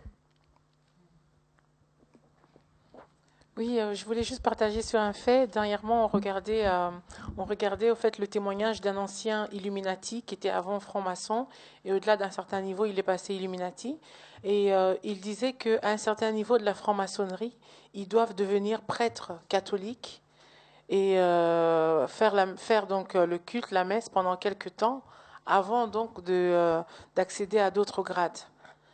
Et donc, il disait également dans son témoignage que on leur a fait croire donc que l'enfer c'était le lieu où ils allaient faire la fête et tout ça, et que c'était ça en fait la vérité qui était cachée à tout le monde, c'est qu'au fait le paradis c'est un lieu ennuyeux, on va tous s'ennuyer, que l'enfer c'est vraiment là que va tout se passer quoi, la fête c'est vraiment là, la vie éternelle c'est en enfer, que c'est ça en fait le secret que renferme la Bible, parce qu'ils utilisent au fait également la Bible, mais tout en la retournant à l'envers, au fait. Et donc, je voulais juste souligner ce point-là en disant que ça veut dire que ce que Dieu nous dit, effectivement, est vrai, comme tout ce que Dieu nous dit, d'ailleurs, lorsqu'il dit que mon peuple périt par manque de connaissances. Donc, à travers l'Église catholique, mais également à travers d'autres congrégations, d'autres églises, le peuple de Dieu périt par manque de connaissances. Comment expliquez-vous qu'une personne qui est dans la franc-maçonnerie, qui pratique l'occultisme, aille faire des messes pendant quelques années avant d'accéder à certains grades? Donc je pense qu'il serait quand même temps d'ouvrir les yeux, de réaliser que ce que Dieu dit est vraiment vrai et qu'on doit vraiment sortir de l'ignorance pour vivre. Amen. J'ai suivi ça dernièrement. Je pense qu'on va t'envoyer le lien. Tu sais déjà de quoi il s'agit. Mais voilà, je pense que c'est utile quand même d'attirer l'attention des enfants de Dieu là-dessus. Et beaucoup essaient également d'attirer beaucoup d'enfants de Dieu qui cherchent du travail en leur disant venez avec nous. Une fois que vous devenez l'un des nôtres, alors on pourra vous aider. Donc la question qui est posée d'ailleurs... On propose l'adhésion à des loges maçonniques. À des loges maçonniques, à des Rotary Club, à condition donc d'être l'un des nôtres. Il y a beaucoup de jeunes frères et sœurs et tout ça. Il y a beaucoup de jeunes qui veulent donc faire des projets, qui veulent monter des projets, dont ma sœur notamment, et beaucoup d'autres que je connais. Et ben la condition, c'est es-tu l'un des nôtres? C'est la question qui est posée. Est-ce que c'est l'un des nôtres? Sinon, voilà. Si c'est oui, on va l'aider. Sinon, c'est non. Ça revient à ce que l'on disait cet après-midi par rapport à la richesse. Donc, la séduction. Il y a un seuil que on ne peut pas dépasser. Mais il faut savoir aussi que partout où il y a le bien, il y a aussi le mal qui vient. C'est même par rapport à ce que vous faites aussi, non? Vous êtes apôtre et vous êtes pasteur. Il y a apôtre. Ouais, frère, pas de souci, c'est des fonctions, ouais. Et il y a beaucoup de pasteurs qui mènent les gens, qui trompent les gens dans leur doctrine, enfin, moi je pense que partout, dans toutes les religions, il y a du bien, il y a du mal aussi. Hein. Enfin, dans toutes les religions. En fait, peut-être pas dans tout le bouddhisme, tout ça, mais bon, il y a quand même une part de vérité, même dans le mensonge. C'est sûr qu'il y a des gens, le pape et tout ça, c'est certainement, je ne vais pas le juger parce que je ne les connais pas, hein. Donc certainement il doit y avoir des trucs pas bien parce que le monde de toute façon est couvert par cela, on est dans un nouvel ordre mondial, on le sait, mais je pense aussi qu'il y a du bien dans le mal, donc faudrait pas quand même... c'est ça en fait le principe de la séduction. C'est, par exemple, dans la religion catholique, il y a des choses qui peuvent te paraître bonnes, hein, par exemple... quand on voit cette piété qui est apparente, hein, cette manière de vivre qui paraît pieuse, tu vois, pieuse, comment les sœurs sont habillées, c'est une sorte de piété qui peut attirer les gens, n'est-ce pas? Et les prêtres, comment ils prient, ça peut attirer. Mais en fait, ça séduit, mais il n'y a pas la vie. Tu vois? Il n'y a pas la vie. Parce que nous savons, Maréva, la Bible nous dit clairement qu'il n'y a pas d'autre médiateur entre Dieu et les hommes, si ce n'est que Jésus-Christ. Là, j'ai l'impression que vous allez en guerre contre l'Église catholique. Vous avez un problème avec eux? Bonne question. Voilà, on te retrouve là, c'est bien. Alors, oui, j'ai un problème avec le système catholique. Pas seulement le système catholique. Tout système qui est... C'est l'Église mère, hein, il ne faut pas... C'est ce que les gens, ses origines. C'est ce que les gens veulent nous faire croire. C'est ce qui est. Pas du tout. Pour les religieux, oui. Parce que est-ce que tu sais que avant le système catholique romain, l'Église était déjà là. L'Église de Jésus-Christ. L'Église est née dans Actes chapitre 2. Là, nous sommes, n'est-ce pas, au premier siècle, après Jésus-Christ. Dans Acte 2. Oui, mais elle était cachée parce que les chrétiens étaient persécutés. Elle était puissante. Elle allait dans les rues pour prêcher la parole de Dieu. Elle allait dans le temple de Salomon pour prêcher la parole de Dieu. Dans Actes chapitre 2, Acte 3, Acte 4. Dans Acte 3, Pierre et Jean partent au temple. Mais toujours dans la crainte d'être... persécutés. Voilà. Bien sûr. Mais tu sais, Raïssa, plus l'Église de Jésus-Christ est persécutée, plus elle va demeurer dans la sanctification. Comme l'Église catholique. Mais l'Église catholique, l'Église est devenue, beaucoup d'églises sont devenues églises catholiques. Pourquoi? Romaines. Parce que justement, il n'y avait plus la persécution. Avec justement l'édit de Milan, signé par, Constantin Ier, qui a mis fin à la persécution. Dès l'instant où Constantin Ier a signé cet édit, les chrétiens, les églises n'étaient plus persécutées. Et malheureusement, qu'est-ce qui s'est passé? En 325 après Jésus-Christ, au concile de Nicée, Constantin, avec les 315 évêques qui étaient présents ce jour-là, ont donné naissance officiellement au système catholique romain. Donc l'église catholique romaine. Parce que la persécution avait été, on avait mis fin à la persécution, tu vois. Mais bien avant, Raïssa, l'église catholique romaine, les églises de Christ existaient déjà. Et elles étaient persécutées, effectivement. Et elles vivaient simplement, ces chrétiens vivaient simplement leur vie chrétienne.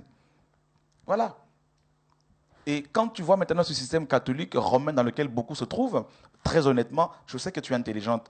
Plus tu vérifies dans la Bible, et tu verras que l'église catholique romaine... Non, mais moi, en fait... Quand je dois faire la part des choses, je ne me limite pas à la pratique du culte. Pour moi, l'important, c'est d'avoir accepté Jésus-Christ. Mais après, si tu vas prier à ta manière... Es-tu catholique? Bien sûr. Ok. Allez, convaincue. Alléluia. Et donc, convaincante. Parfait. Alors, je peux t'assurer que tu parles aussi à un ex-catholique. Et je n'ai rien contre les catholiques comme toi. Rien du tout. La preuve, hein, tu es venu... Avec joie, on t'accueille. Mais par contre, Aïssa, j'ai quelque chose contre, c'est même pas moi, Dieu que je sers, n'est-ce pas, n'aime pas le système catholique. C'est le système, à chaque fois, comme tout à l'heure je te disais, ce ne sont pas les hommes, c'est le système. Je prends un exemple, Raïssa. Tu es catholique, comme tu dis, romaine. Est-ce que tu sais que le mot catholique signifie universel, à la base? Et très peu de catholiques le savent, comme toi tu ne le savais pas. Le mot catholique, dans sa définition, dans son étymologie, signifie simplement universel.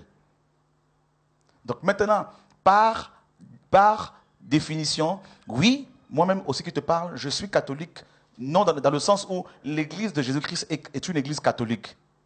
C'est-à-dire, le corps de Christ est universel. Il est composé des nations qui ont donné leur vie à Christ.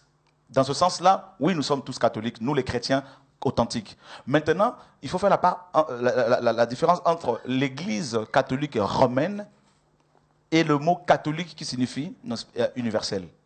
Maintenant, quant à l'église catholique romaine, Raïssa, si tu prends cette église romaine, tu la compares à la parole de Dieu, tu verras que c'est deux choses diamétralement opposées. Et j'insiste, je sais que tu es intelligente, que tu es étudiante, que on t'apprend à faire des recherches. Fais des recherches. Et si tu fais des recherches, d'abord en comparant l'église catholique avec la Bible, tu verras que c'est deux choses diamétralement opposées. Premièrement, le pape est appelé le vicaire de Christ. C'est une abomination. C'est-à-dire le remplaçant, le substitut de Christ sur terre. Ce terme-là fait du pape un Christ terrestre. Mais c'est pas vous qui allez dans les extrêmes. Peut-être que c'était juste une façon de dire comme un prédicateur, une personne qui guide justement le peuple de Dieu. C'est pas moi qui le dis. Pourquoi?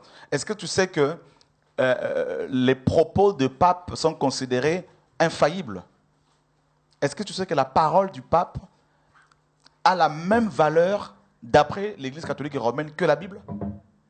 Il y a pas... dans l'église. Qui lui a donné ce statut? L'église elle-même. Ok, l'église catholique. Donc ce n'est pas Dieu. C'est un peu comme un gouvernement. Il y a quelqu'un à la tête.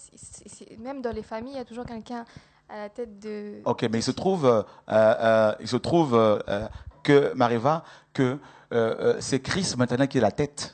Oui. Non, mais le Christ est la tête. Mais on essaie juste de mettre un peu d'ordre. Non, pas du tout. Sans les vénérer, on ne se met pas à genoux devant le pape, on ne prie pas le pape de nous. Le problème, Mariva, c'est que le pape est vénéré et tu le sais. Et même à l'époque de la naissance de l'Église, ici par exemple, peut-être que je me trompe, le premier c'était Pierre, non? Le premier apôtre qui a bâti l'Église. Non, pas du tout. C'était qui? C'est Christ qui l'a bâti. Non, je veux dire, après sa mort, celui qui a continué l'œuvre. C'est les 12 apôtres. Oui, le premier. Il n'y a pas de premier, les 12. Justement, le catholicisme romain interprète mal le passage de Matthieu chapitre 16, verset 18, où Christ disait « Et moi, je te dis que tu es pierre à pierre, et que sur ce roc, je bâtirai mon église. » Il y a un jeu de mots là, tu vois. Et moi, je te dis que tu es pierre, Pétros en grec, qui donne en français « petit caillou », qui n'a rien à voir avec le nom de Pierre. Parce que l'église de Jésus n'est pas composée de toutes les personnes qui se prénomment Pierre. Non, vous ne comprenez pas. Donc la première église qui a été bâtie, officielle. C'est l'église de Acte 2, bâtie par le Saint-Esprit. Donc voilà, c'est par exemple la personne justement qui était chargée de diriger le peuple de Dieu. S'il disait quelque chose, c'est pas un simple croyant qui allait venir le contredire. Ah si. Non. Mais on peut le lire. Parce que lui. Est-ce que tu veux qu'on le lise à chaque fois ou pas? On ne peut pas contredire quelqu'un qui a on peut pas contredire une personne qui a déjà la connaissance, une connaissance biblique avancée. Mais si la personne te conduit à l'erreur, dans l'erreur, tu fais quoi? Après, ça, c'est le dialogue, mais on va pas contredire au point de, comme vous dites que le pape, la parole du pape, c'est erroné, c'est que du pipeau, il faut tout contredire. Non, en fait, on ne peut pas remettre tout en question. Non, c'est pas ce que je dis. Il y a des règles qui sont établies ce que je dis, dans chaque religion. Ce que je dis, c'est que déjà, Christ n'est pas la religion. C'est ça la différence, Raïssa. Il faut vraiment... Et justement, voilà, vous me rejoignez. Si Christ n'est pas la religion, pourquoi vous vous attardez aux petits détails des cultes, par exemple, de la Vierge Marie, Parce que, en fait, tout ça, même la Vierge Marie, elle n'est pas à son propre service, elle est au service de Dieu. Pourquoi vous... Elle est où, Marie, actuellement? Elle est au ciel, bien sûr. C'est ce que la Bible te dit? C'est ce que je suis convaincue. En tant que mère du Seigneur, elle a porté le Seigneur en elle. Je ne pense pas qu'elle doit être en enfer. C'est la seule reine que Dieu a considérée. C'est un très bon débat. Ça, c'est biblique. Elle ne peut pas être en enfer. Car... Non, elle n'est pas en enfer. Mais elle est morte et elle attend la résurrection. L'ange Gabriel elle a été élevée. C'est écrit où? Tout à fait comme Abraham et Abraham n'a pas été élevé. Et Moïse entre les deux. Non, je ne connais pas très bien les passages bibliques. Mais en tout cas, j'ai une approche générale de la Bible.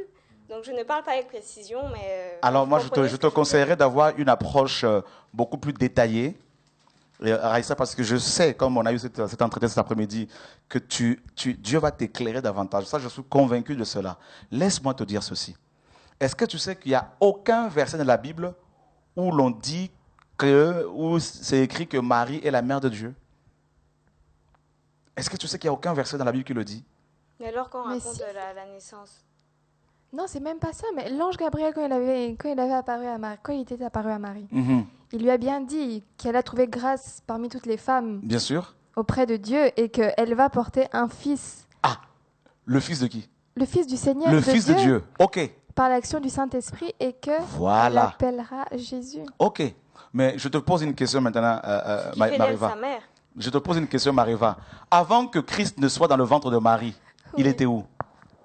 Mais Dieu n'est pas venu comme ça. Il a attendu une réponse de Marie. Okay. Marie a dû dire oui, je suis la servante du Seigneur, qu'il me soit fait selon sa volonté. Amen, c'est écrit. Mais maintenant, dis-moi, avant que Christ ne soit dans le ventre de Marie, il était où? Moi, je pense qu'on est tous... Vous ne le savez pas. Hein. Ah si, c'est écrit. Non, moi, je pense que... Prends la Bible. Hébreux chapitre 7. Hébreux chapitre 7. C'est un bon... les descendants de Jésus, non? C'est une bonne discussion. Et Hébreux chapitre 7. Est-ce que tu peux nous lire du verset 1 au verset 3? Alors, ce Melchidec était roi de Salem et prêtre du Dieu très haut. Il est allé à la rencontre d'Abraham alors que celui-ci revenait de la défaite infligée au roi. Il a béni et Abraham lui a donné la dîme de tout.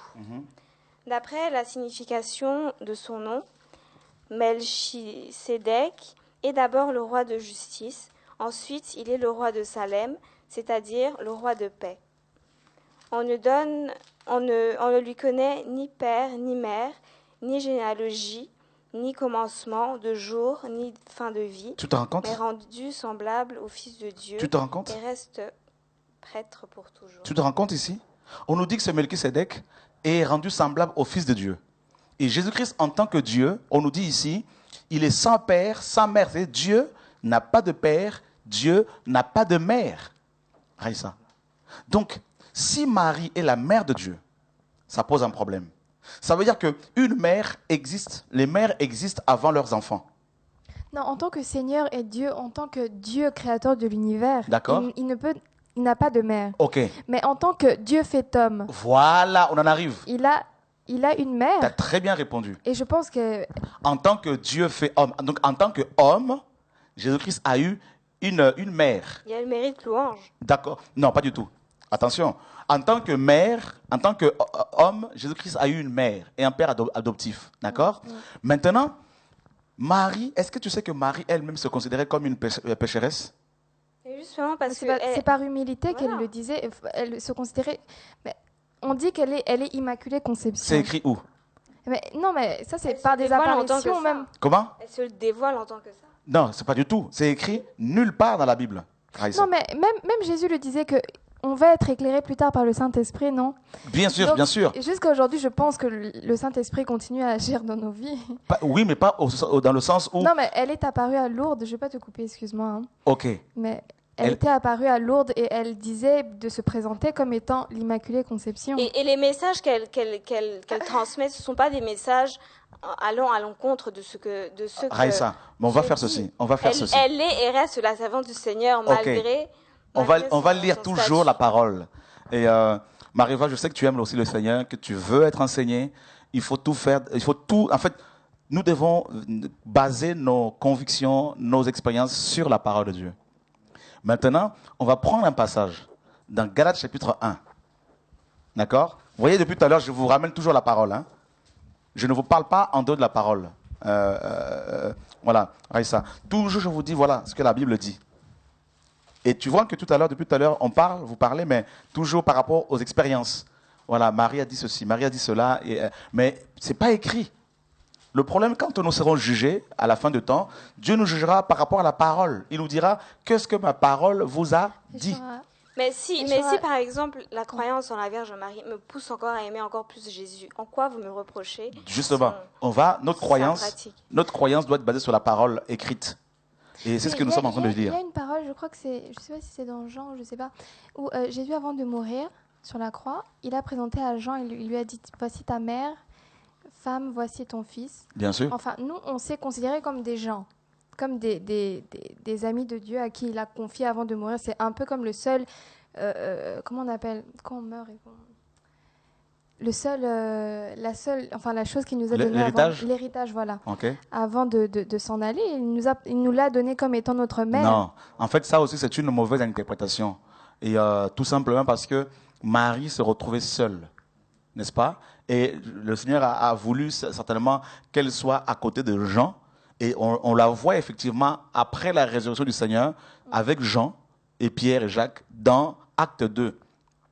Dans Acte 1, pardon. Et elle-même priait également le Seigneur pour la venue du Saint-Esprit. Mais je voudrais d'abord qu'on lise un passage dans Galates chapitre 1. Si tu peux nous lire.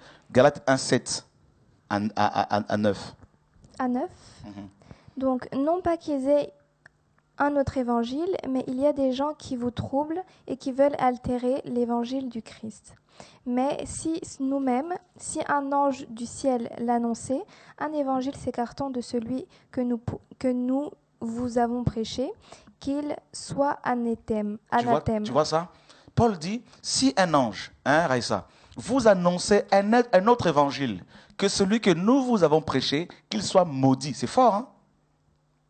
Ça veut dire que même si l'ange Gabriel venait te voir pour te dire à Raïssa, prie Marie, tu dois lui dire, c'est écrit où dans la Bible? Montre-moi où c'est écrit. Non, mais un ange de Dieu, c'est un messager du Seigneur. On ne peut pas le remettre en question ce qu'il dit. Mais Paul le dit. Pourtant, Paul dit que si un ange vous annonçait un autre message que celui que nous vous avons annoncé, qu'il soit maudit. C'est fort. Anathème, c'est maudit. Ça veut dire que les anges de Dieu ne peuvent nous donner des messages que des messages qui confirment la parole qui est écrite. C'est ça, en fait. La parole est comme une boussole. Tu vois ce que je veux dire? Si je viens te voir et je te dis, Mariva, voilà ce que tu dois faire. Fais ceci, fais cela. Tu dois me dire, mes frères, c'est écrit où? Tu vois ce que je veux dire? Pour ne pas que tu sois écarté. Aussi, dans la Bible, rien n'est écrit noir sur blanc. Hein. La Bible, c'est plein de métaphores et de figures de style incroyables. Tu ne veux pas lire, par exemple, il y a un verset, on dit, si tes yeux te poussent au péché, si ton bras... Arrache-les. Voilà, il faut l'arracher, tout ça. Tu ne vas pas aller avec tout le bon sens que Dieu t'a donné, te trouer les yeux. Non. Il y a des choses cachées. Je suis d'accord. Qui seront révélées en temps voulu. Non, les choses cachées ont toutes été déjà révélées. Les choses dont nous avons besoin pour notre salut, on peut le lire encore. je vais toujours vous ramener à la parole. Même quand la Bible parlait sous forme de métaphores, de manière symbolique, l'explication a toujours été donnée de manière claire et nette pour notre salut. Tu prends un exemple, un autre passage. Raïssa, est-ce que tu peux nous prendre 1 Timothée chapitre 2, verset 5? Je veux vous fatiguer avec des versets pour vous ramener toujours. C'est ça la parole de Dieu, n'est-ce pas?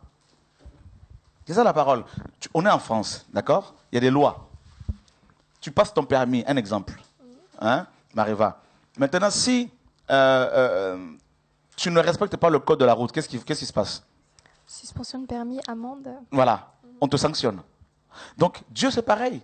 Le code de la route est comme une Bible pour les conducteurs.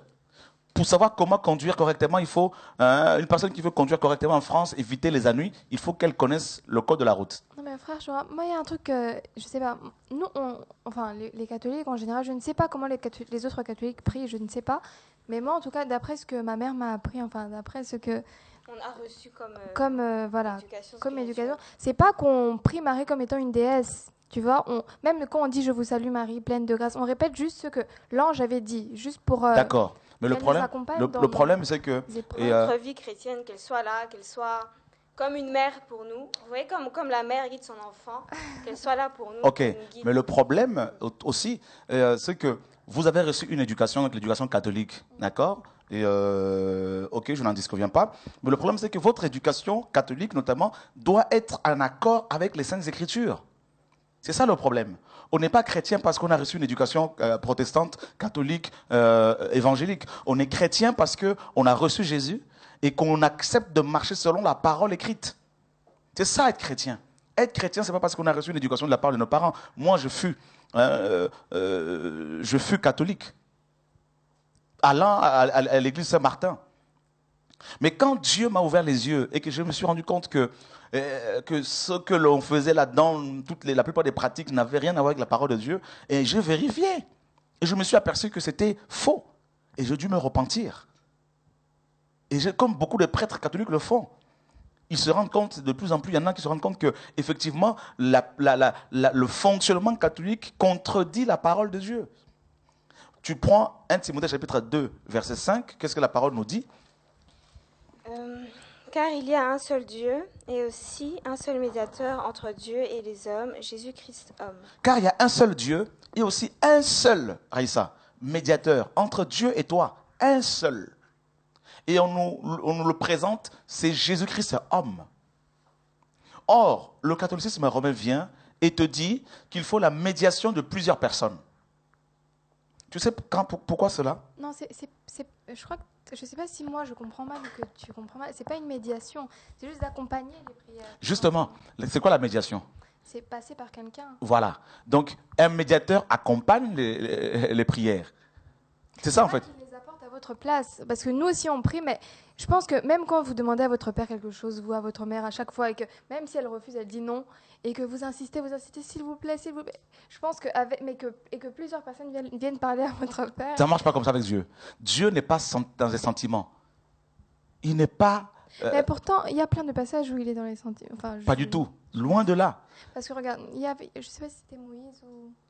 Il y avait un des...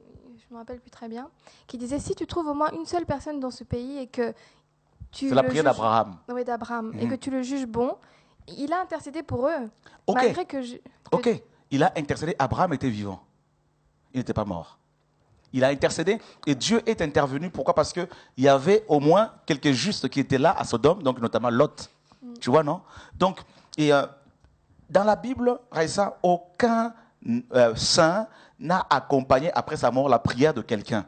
Il n'y a pas un seul exemple dans toute la Bible d'une personne chrétienne décédée qui aurait accompagné les prières de quelqu'un. Ça n'existait pas de Genèse à Apocalypse. Et c'est pour cela que le passage que nous avons lu... Mais pourtant dans Tobie, tu connais Tobie? Voilà, là tu parles Tobie. En fait, la plupart des hérésies de l'Église catholique, les fausses doctrines qui sont propagées par l'Église catholique, viennent des livres appelés apocryphes. Donc notamment Tobie, n'est-ce pas? Les Maccabées.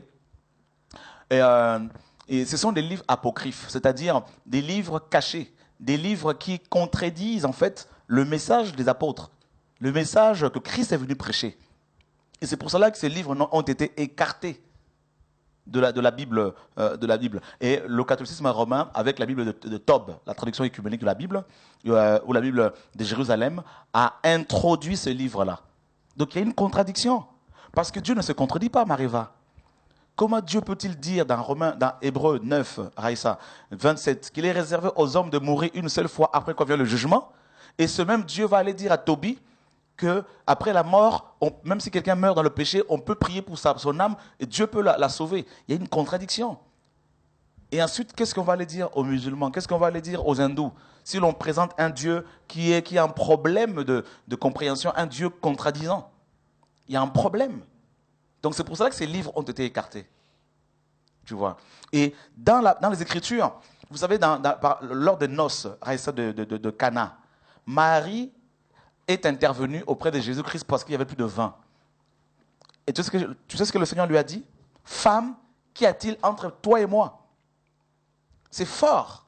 Non, il a dit femme. Mon heure n'est pas encore arrivée. Non, oui, tout à fait. Pour te montrer que, et déjà Marie n'était pas décédée. Déjà, Christ n'était pas non plus mort et ressuscité. Mais le Seigneur lui dit carrément, il n'y a rien entre toi et moi. Et quand des gens vont le voir dans Marc chapitre 4, pour lui dire que ta mère et tes frères sont dehors et ils te demandent, le Seigneur a dit, qui est ma mère, qui sont mes frères? Il regarde la foule et dit, voici ma mère, voici mes frères et sœurs, car quiconque fait la volonté de mon Père qui est dans les cieux, celui-là est mon frère, ma mère, mon père, enfin ma mère, mon frère. Donc, ça, c'était une façon d'introduire justement la charité dans son optique de passer au-delà des apparences, au-delà des préjugés. Non, en fait là le Seigneur établissait une vraie famille, parlait de la famille spirituelle. Justement, au-delà des préjugés, au-delà de la couleur de la peau et tout ça.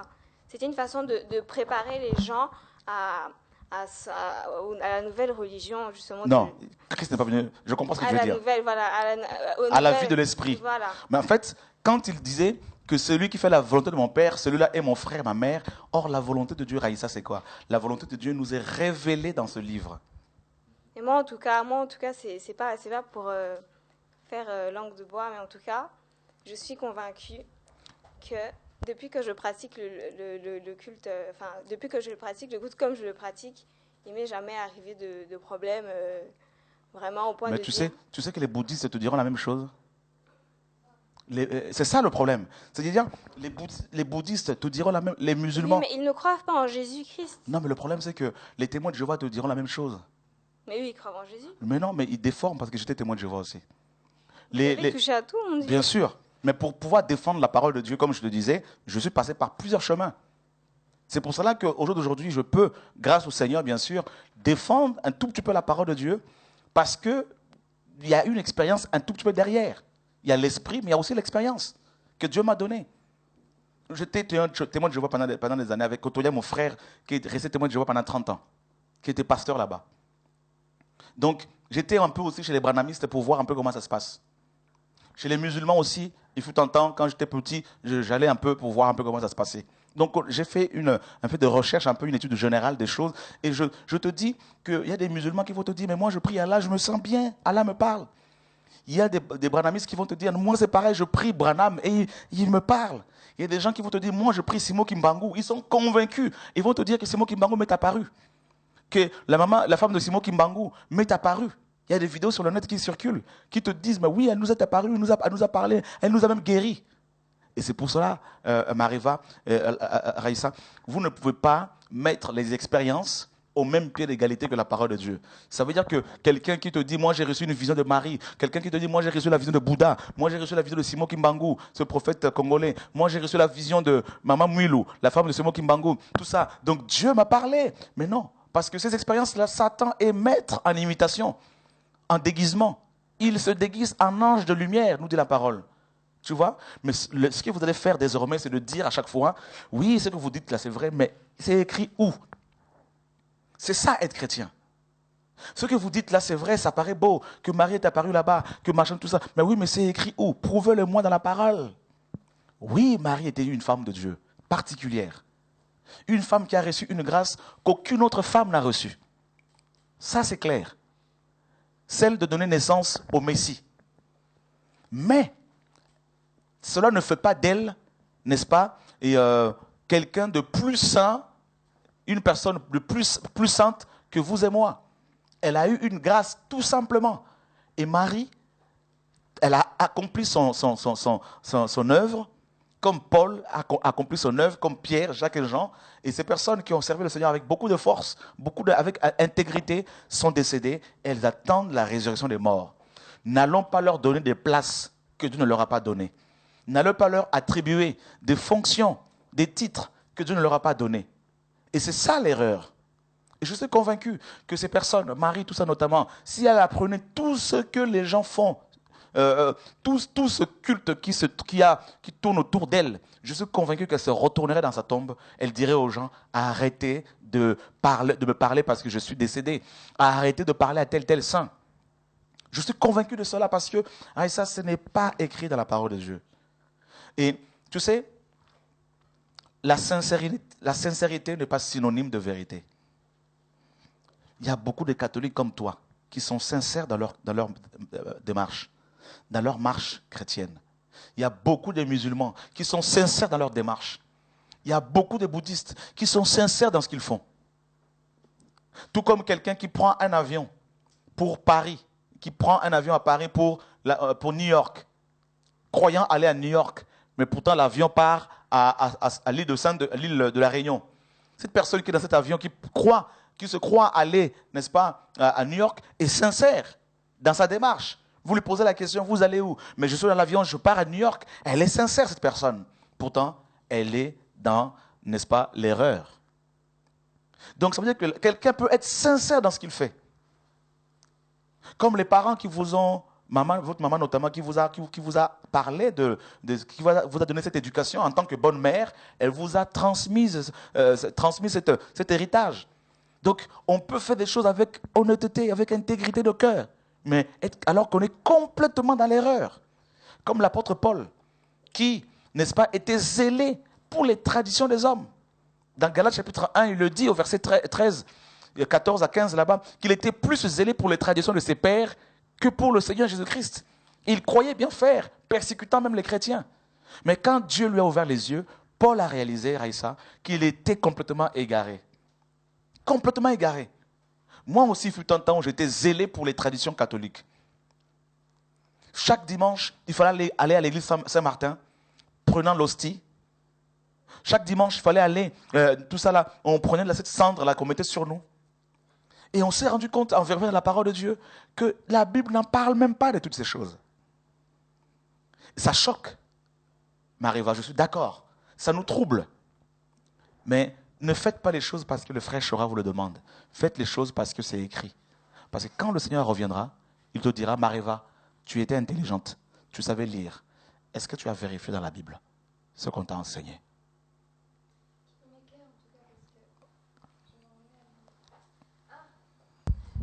Qu'il m'éclaire en tout cas, moi je m'en remets au Seigneur. Donc il est en train de le faire justement. Et plus Dieu va t'éclairer, plus tu vas être secoué. Plus Dieu va t'éclairer, plus ton entourage ne va pas te comprendre. Plus Dieu va nous éclaire, plus on se dit, waouh, tout ça d'années dans le faux. C'est incroyable. Est-ce que tu sais que le Jésus qu'on nous présente à l'église catholique, ou même dans certaines églises évangéliques, ce Jésus complètement avec des yeux bleus, des cheveux blonds aux yeux bleus, ce Jésus n'est pas biblique. Le Jésus de la Bible avait la peau mate.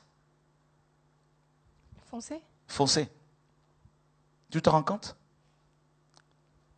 C'est incroyable comment on nous présente un Jésus occidental. Est-ce que tu sais que Jésus-Christ, homme, était juif? Tu vois, non? Et que même à cette époque, les Juifs avaient vraiment la peau mate.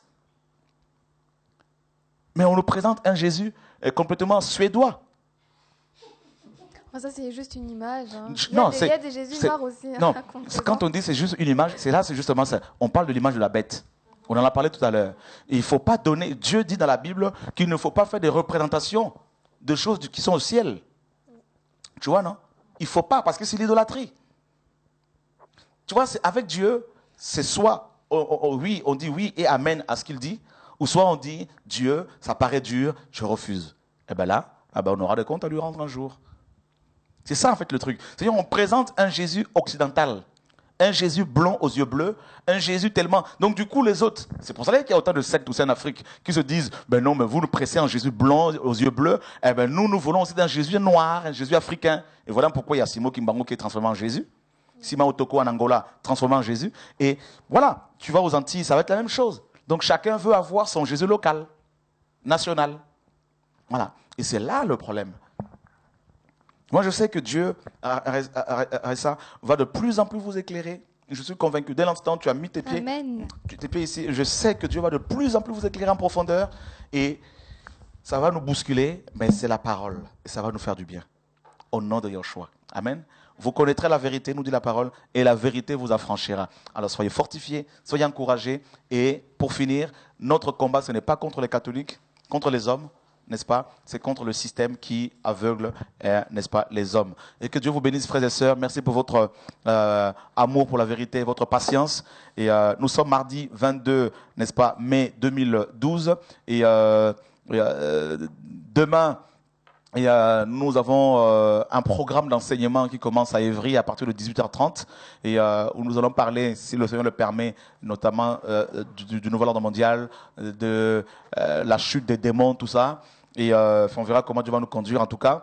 Et puis voilà, donc on est là demain, jeudi, vendredi et samedi, si le Seigneur le permet. Soyez encouragés et merci à l'équipe technique, que Dieu vous bénisse. Et nous vous donnons rendez-vous demain en direct sur Télé et Radio de Vie à partir de 18h30, heure de Paris, avec ce programme d'enseignement. Que Dieu vous bénisse. Merci en tout cas pour la participation de chacun de vous. Que Dieu vous garde. Au nom de Yeshua. Amen.